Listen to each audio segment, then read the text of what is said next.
Hello everyone, I am your Sudesh ma'am. Welcome back to my YouTube channel English Mastermind. बच्चों, आज की class में हम discuss करेंगे क्लास 5th की एनसीईआरटी बुक मैरी गोल्ड का लेसन 5 रिप वैन विंकल के क्वेश्चन आंसर. हमारा फर्स्ट क्वेश्चन है make the words in the box with their meaning. ये जो वर्ड्स हैं आपको इनके मीनिंग बताने हैं. You may take the help of a dictionary. ये जो हमारे वर्ड्स हैं ये चैप्टर में ही आए हैं. Near the lower part of a mountain. जो माउंटेन होता है उसका जो निचला हिस्सा होता है उसको क्या बोलते हैं? तो उसको बोलते हैं फुट हिल्स. सेकेंड है with grey hairs. Grey hairs मतलब उसके जो बाल थे वो थोड़े से ग्रे हो गए थे, तो इसके लिए वर्ड आया हमारे लेसन में ग्रिजल्ड. थर्ड है टू रब जेंटली मतलब पोलाइटली किसी चीज़ को बड़े प्यार से रगड़ना, तो उसके लिए वर्ड आया है स्ट्रोक्ड. फोर्थ है टू बी वेरी सरप्राइज्ड, तो इसके लिए वर्ड है एस्टोनिश्ड, हैरान हो जाना. नोन टू ही होता है बच्चों किसी को जानना पहचानना, तो इसके लिए वर्ड है हमारे पास फेमिलियर. सेकेंड क्वेश्चन है say whether the following statements are true और फॉल्स. हमें ये बताना है कि जो ये नीचे दी गई स्टेटमेंट्स हैं ये ट्रू हैं या फॉल्स हैं. तो बड़ा इजी और थोड़ा सा इंटरेस्टिंग सा चैप्टर था ये, तो हमें पता है हर स्टेटमेंट का. Rip was kind to children. जो रिप था वो बच्चों के प्रति दयालु था. ये स्टेटमेंट बिल्कुल ट्रू है क्योंकि हमेशा वो बच्चों के साथ खेलता था, उनकी हेल्प करने के लिए हमेशा रेडी रहता था.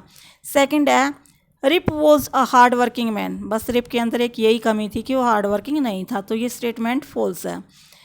सी पार्ट है the short old man on the mountain was his constant companion. Constant होता है बच्चों मतलब सदा से उसका एक चिरस्थायी कंपेनियन. वो उसका सदा से एक चिरस्थायी कंपेनियन था, साथी था, फ्रेंड था. नो, वो उसको वहीं पे मिला था और उसी की वजह से वो इतनी सारी मुसीबतों में पड़ा. ये स्टेटमेंट हमारी फॉल्स है. पार्ट डी है Rip help the old man on the mountains because he wanted to have a drink from the barrel. Barrel होता है बच्चों एक कंटेनर होता है जिसके अंदर वाइन होती है.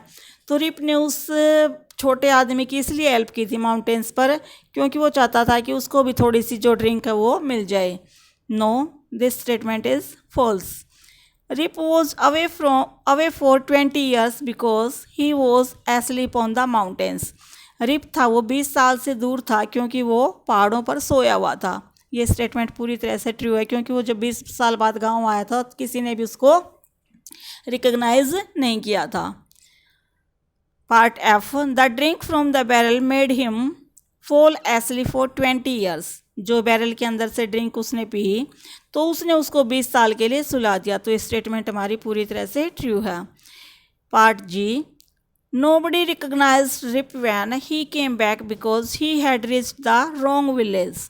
किसी ने भी उसको रिकग्नाइज नहीं किया क्योंकि वो एक गलत गांव में पहुंच गया था. ये स्टेटमेंट बच्चों हमारी फॉल्स है. उसको इसलिए रिकग्नाइज नहीं किया था कि वो उसकी जो शक्ल सूरत थी, उसका फेस था, सब हुलिया उसका चेंज हो गया था क्योंकि वो 20 साल बाद लौटा था, तो इसलिए किसी ने रिकग्नाइज नहीं किया था.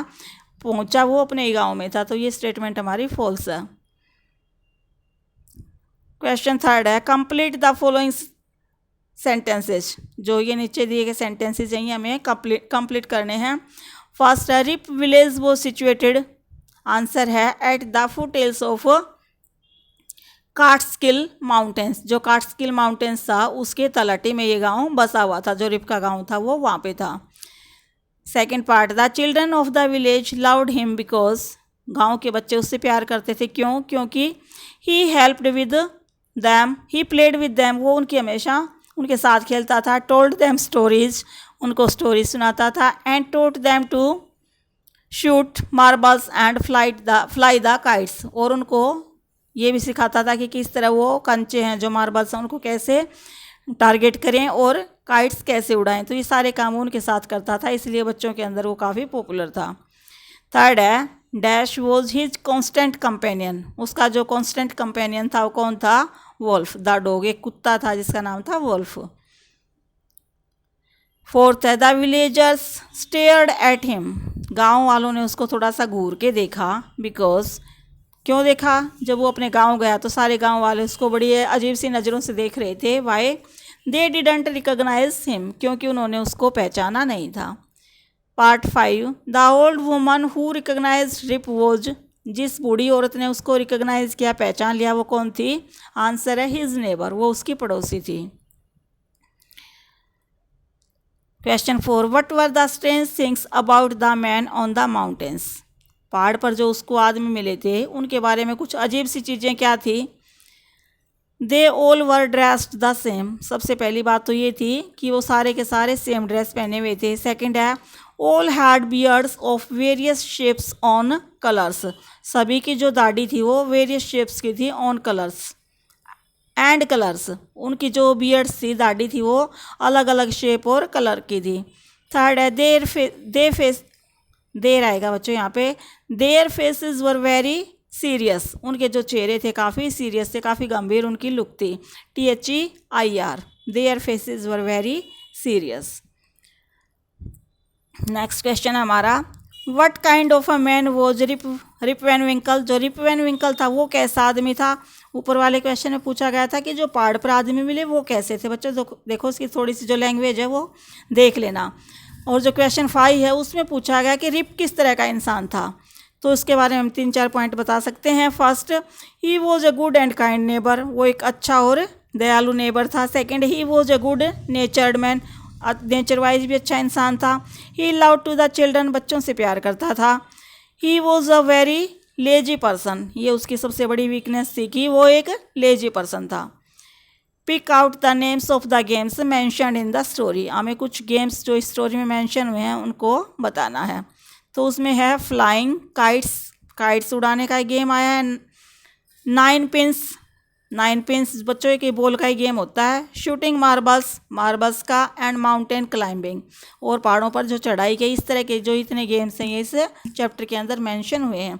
अब हमारी जो वोकैबुलरी बिल्डिंग से एक रिलेटेड क्वेश्चन है बच्चों, ये नंबरिंग आपकी अलग हो सकती है, बुक में देख लेना आप। उसके मैंने नीचे आंसर डाल दिए आपके। फर्स्ट का आपका जो 7th क्वेश्चन है एक पैराग्राफ है, उसके लिए उसके मैंने आंसर बता दिए। इसमें फर्स्ट का रहेगा पार्ट टाइम। उसमें आपको एडजेक्टिव सही सूटेबल प्लेस पे ऐड करने हैं। तो फर्स्ट में आएगा पार्ट टाइम, सेकंड में आएगा ओड लुकिंग, थर्ड फिलअप में आएगा आपका हाई हील्ड, फोर्थ में आएगा स्वीट लुकिंग, 5 में आएगा लॉन्ग स्लीव्ड, 6 में आएगा ओपन माउथ एंड 7th में आएगा वेल ड्रेस्ड। क्वेश्चन 8 है, what is common in the following group of words. ये जो हमारे नीचे दिए गए वर्ड्स हैं कुछ, इनमें क्या चीज़ कॉमन है। जैसे नी, नाइफ, नोट, नो, इन सभी में क्या है। पार्ट ए में के इज साइलेंट। सभी में जो कॉमन चीज़ है वो क्या है कि जो के लेटर है हमारा वो साइलेंट है, क्योंकि जब भी एन से पहले के आता है हमेशा वो साइलेंट रहता है। सेकंड है नेबर, डॉटर, फाइट, स्ट्रेट। इन सभी में जो GH की साउंड है वो कहीं नहीं आ रही। देखो नेबर में NEI के बाद डायरेक्ट B की साउंड आ रही है नेबर। ऐसे ही डॉटर में तो जो GH 2 लेटर हैं ये हमारे साइलेंट हैं। थर्ड है ऑनेस्ट, ऑनर, आर, एयर। तो इनमें जो H वर्ड है वो H लेटर है वो साइलेंट है। क्वेश्चन 9 हमारा, try and make more silent words. तो ये हमें वर्ड दिए गए हैं GNAT। जी जो N से पहले G होता है वो भी फिर क्या होता है, साइलेंट होता है। तो नेट, इसमें इससे साइलेंट वर्ड्स बनाने में ऐसे ही, तो नैप, नो, साइन, फॉरन, तो ये वर्ड्स हमारे जहाँ पे G साइलेंट रहता है ये वर्ड बन जाते हैं। सेकंड है टंग। टंग में भी क्या है, वेक, फटीक, एंटीक। जो GU है वो वर्ड किसकी साउंड दे रहा है, क की साउंड दे रहा है। तो इससे जो वर्ड बनते हैं वेक, फटीक एंड एंटीक। थर्ड है चोक। चोक में जो बच्चों हमारा L है वो साइलेंट है। तो चोक जैसी साइलेंट जिसमें L साइलेंट हो, इसमें टोक है, वोक है। फोर्थ है विसल। विसल में जो T है वो साइलेंट है। तो ऐसे हमारे पास वर्ड्स हैं हसल, बसल, धक्का मुक्की।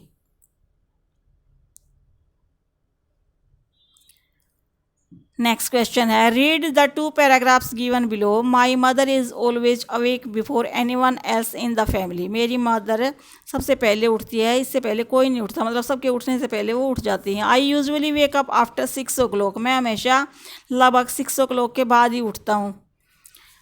आई loll around lazily for a few minutes. मतलब कुछ मिनट्स पहले मैं थोड़ा सा अपने आप को मतलब थोड़ा सा लेजीली, थोड़ा सा उठ तो जाता हूँ लेकिन थोड़ा सा लेजी फील करता हूँ, आंखें रगड़ता रहता हूँ। Then I get up and get dressed for school. फिर मैं उठता हूँ और स्कूल के लिए रेडी होता हूँ।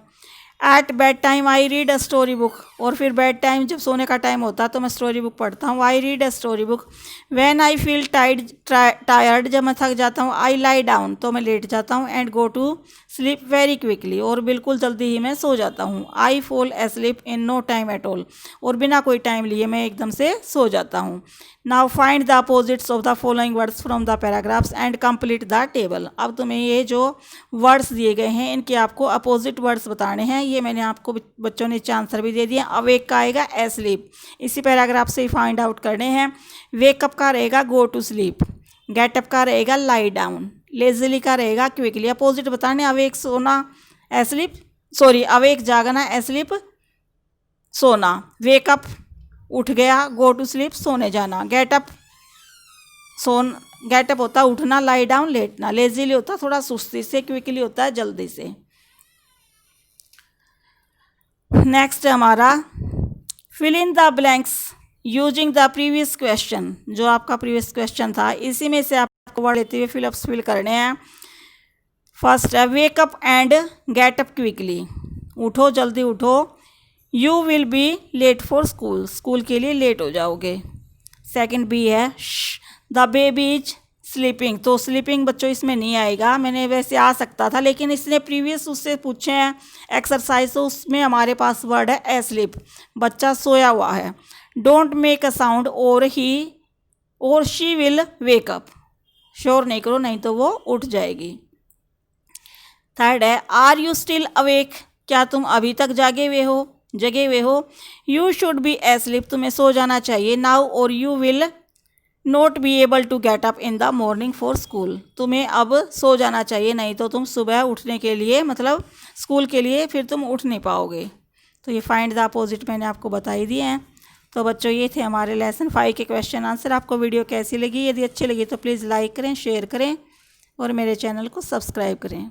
Thanks for watching my videos.